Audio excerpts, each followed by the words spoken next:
Welcome back to Sip and Talk. Hey, everyone. So glad you could join us today. So today we're going to tackle something that's been popping up a lot in conversations, actually partly inspired by some takes from folks like Azimund Gold, you know? Oh, yeah? Yeah, just his unfiltered thoughts on, like, generational stuff. We're talking about those really interesting, sometimes kind of funny, but often pretty stark differences between Gen Z and millennials. Right. It's fascinating. These two groups, they seem close in age sometimes, but their view of the world, so different. Totally. And we want to unpack that. Like, why do they see big things, war, work, the whole American dream idea so differently? It's not just here either. Exactly. We'll start off looking at the U.S., definitely. Yeah, and then we'll kind of broaden out, look at Europe, Taiwan, Japan, too. See how these gaps show up globally. And look, this isn't about saying who's right or wrong. It's more about understanding, how the world is shifting just through their eyes. Precisely. So grab your drink, settle in. Let's get into it. Okay, U.S. first. Yeah, let's kick things off here. The conversation seems to always circle back to a couple of big ones. Military service and that ever-changing American dream. Okay, so military service. What we're seeing and hearing in discussions is that a lot of Gen Z folks have a really strong stance. Strong is one word for it. Right. Like if a draft came back, many say they'd genuinely rather take jail time. Like 5 years. 5 years in jail over going to war. Yeah. The reasoning seems to be, well, 5 years in a cell, even that sounds better than potentially, dying on a battlefield. And this is the part that really gets me. It's like, they're not necessarily afraid of dying. They're afraid of no Wi-Fi. Uh-huh. Yeah. I mean, it sounds wild, but think about it. Prison might actually have better internet, maybe more reliable hot water than a war zone. It kind of puts a different spin on hardship, doesn't it? It really does. It shows how fundamental that digital connection is for them. And they also talk about seeing all the trauma, the PTSD stories from veterans. It's all over social media, TikTok, everywhere. Yeah, you can't escape it. So understandably, that makes them super hesitant. And then there's this other angle, maybe a bit sarcastic, maybe provocative, this idea that Gen Z with, online references to femboys and furries or stats about obesity, that they're just unfit for war. It's a pretty out there take, but it highlights a real disconnect in perception. Definitely a disconnect. And they seem pretty confident a draft won't happen, like 95% unlikely. That's bold. It is. And tied into that is this feeling that, quote, the propaganda era is officially dead. Oh, interesting. Yeah, the idea is the government has just lost all trust, especially when it looks like foreign interests, maybe like Israel, are influencing decisions. Okay, but here's the pushback on that, right? Exactly. You might think propaganda's dead because you're getting your news from Reddit or TikTok or X. You think you can spot the manipulation. Right, you feel like you're seeing the real story. But as, some older commentators point out, maybe modern propaganda isn't big, loud slogans anymore. Maybe it's insidious. Like so good you don't even realize you're in it. Yeah. It's hidden in memes, those AI voices you hear everywhere, TikTok filters. Brainwashing 2.0, but cuter. Totally. It's like trusting a political analysis from someone using a cat filter. It makes you question, are they really seeing through it or just consuming a different kind of narrative? That's the million-dollar question, isn't it? Yeah. How do you even discern truth anymore? Right. Okay, so beyond the military stuff, there's this other huge area, the American dream. Oh, yeah. Gen Z seems to feel this deep, deep despair about it. Like it's just gone. Pretty much. They really feel the economy got totally messed up by COVID, piling onto problems that were already there, and inflation. They see it as just constant, never-ending. And the homeownership thing that comes up constantly. They look back maybe a bit rosily at older generations. The idea you could come back from a war, work as a cashier for a couple of years, and boom, buy a house. Yeah, seems impossible now. It does. For Gen Z, the dream feels more like, okay, stay alive, don't drown in debt. And maybe, just maybe, Uber Eats doesn't hike prices this week. Exactly. It's a world away from the house, the dog, the whole traditional package. And the numbers kind of back them up, don't they? Median house price now, what, over $400,000? Around $412,000, yeah. And Gen Z's average income, maybe $45,000. You do the math. You'd need double that income, probably more like $100K, just to even think about affording that median house. It's stark. Compare that to the early 2000s. Median price was under $150K. Costs have just exploded compared to wages for young people. Okay, but then you get the millennial perspective, adding some nuance. Right. Millennials are like, Okay, yeah, Gen Z got a rough deal, especially with COVID. No argument there. Oh, but They also say, hey, remember us. Remember 9/11. Remember Y2K scares, the dot-com bust, presidential scandals, the fall of the Berlin Wall. right, every generation has its thing. Exactly. Millennials dealt with recessions, massive student debt, housing crises too. It wasn't all smooth sailing. Maybe the music was better, they might argue. Haha, possibly. And they agree about the government trust issue for sure. Oh, yeah. But they don't think propaganda died. Not at all. They think it just got smarter, maybe more cynical. Like the Iraq War? Perfect example.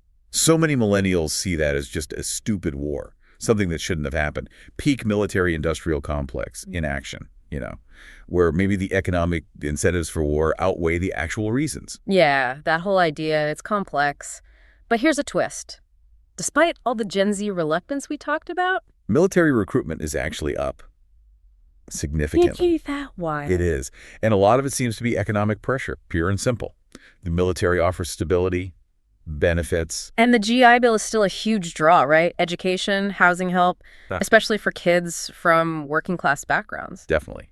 It's still a powerful pathway for many. And look how they're recruiting now. It's not just high schools. It's anime conventions, Twitch streams, NBA games. They're everywhere. They're adapting, for sure. And apparently, certain types of leaders think politicians who are fit, maybe have tattoos, project this kind of masculine image. That actually boosts enlistment. Yeah, it taps into that traditional view of military service as a masculine duty, but with a modern edge. It's a totally different recruitment vibe than, say, 20 years ago. Wow. Okay, so that's a lot happening in the U.S., but this isn't just an American story, is it? Not at all. These kinds of generational divides are playing out all over the world. Okay, where should we go first? Let's hop over to Taiwan. Big contrast there.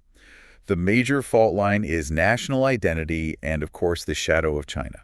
Right. So the younger generation, let's say born after 1980. They overwhelmingly call themselves Taiwanese. Like in 2023, it was something like 65% of 18 to 29-year-olds. And they feel the pressure from China very acutely. Oh, definitely. They're all over social media talking about the military drills, the political threats. It's very real to them. And many support a tougher stance. They're okay with longer military service. They see it as necessary for survival. Whereas the older generation, born before 1980. They tend to be more pragmatic, maybe cautious. Many prefer sticking to the status quo with China. Keep things stable. Focus on the economy. Exactly. They remember the boom times, the economic cooperation across the strait. They're more focused on avoiding conflict that could mess with their livelihoods. It's less about ideology, maybe, and more about stability. Interesting. It sounds like, Taiwan's political scene is maybe like a busy, noisy restaurant. Everyone's got strong opinions, arguing loudly. Maybe. And then you go to Japan, and it's more like a quiet, formal sushi place. Speak too loud, and you get shushed. That's a pretty good analogy, actually. The vibe is different. And in Japan, the big generational split often comes down to work culture, that whole lifetime employment idea. Ah, yeah. The younger generation, say 18 to 35. They're really pushing back on that, right? Totally. They're questioning lifetime jobs, questioning that intense overwork culture. Something like 40% are open to non-traditional jobs, freelance, part-time, just to get more personal time, more flexibility. They talk about black companies, don't they? Yeah, that's their term for super exploitative workplaces. Long hours, bad pay, maybe harassment, but demanding total loyalty. And they see lifetime employment as this myth from Japan's bubble economy era, something that's just not achievable for them now. Their average income is what, around $33,000? Well, a house in Tokyo is maybe $450,000. Yeah, the math doesn't work there either. So for them, just avoiding that corporate slave hell, as they might call it, feels like a win. It's about well-being over just climbing the ladder. Which is so different from, say, the Taiwanese youth maybe juggling 3 side hustles just to feel like they're making it. Different pressures, different definitions of success. Absolutely. Okay, one more stop.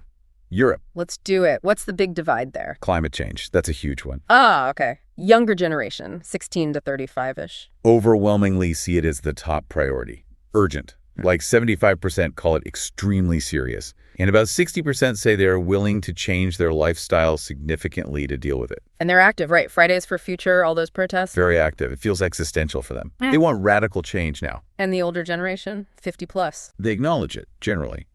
but they often weigh it against the economy, social stability. Only about 40% call it extremely serious. And fewer are willing to make big personal changes. Right. They're maybe more concerned about the immediate costs, the disruptions. It's a more pragmatic view, perhaps shaped by different life experiences and economic worries. It's that classic tension, save the planet versus protect our current way of life. Pretty much. Oh. And there's another interesting parallel in Europe related to security.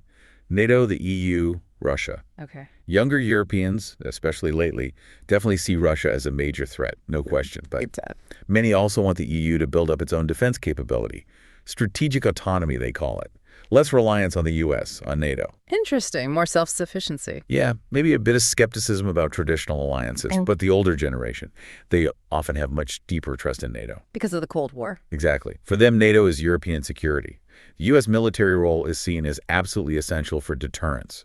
The idea of the EU going it alone feels risky to them. So again, it's past experiences, past narratives, you could even say past propaganda, shaping how they see today's threats and solutions. Precisely. Different lenses based on different histories. Wow. Okay, that really brings it all together. From the U.S. to Taiwan, Japan, Europe.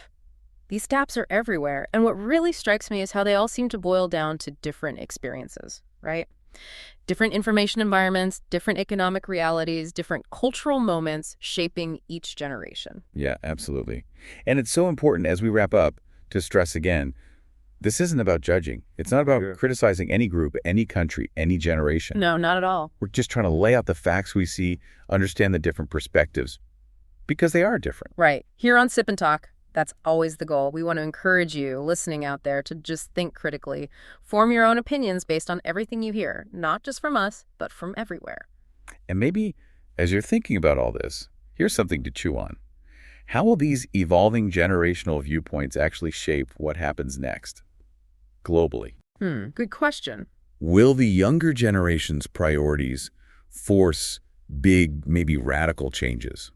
Or will the older generation's caution and pragmatism mean things move more slowly? That tension. This is going to define a lot in the coming years. It really is. That's a great thought to leave everyone with. Thanks so much for joining us for this conversation. Yeah, this was fascinating. If you enjoyed it and you want more discussions like this, definitely make sure you subscribe to Sip and Talk wherever you get your podcasts. And hey, if you're looking for something maybe a bit lighter, really fun memes, awesome music picks, cool stuff on wine tasting, travel vlogs, you absolutely have to check out our good friend Mickey's YouTube channel. It's called Mickytolife. Highly recommended. You won't regret it. Seriously, go check it out. All right, until next time, keep sipping, keep talking. Keep thinking.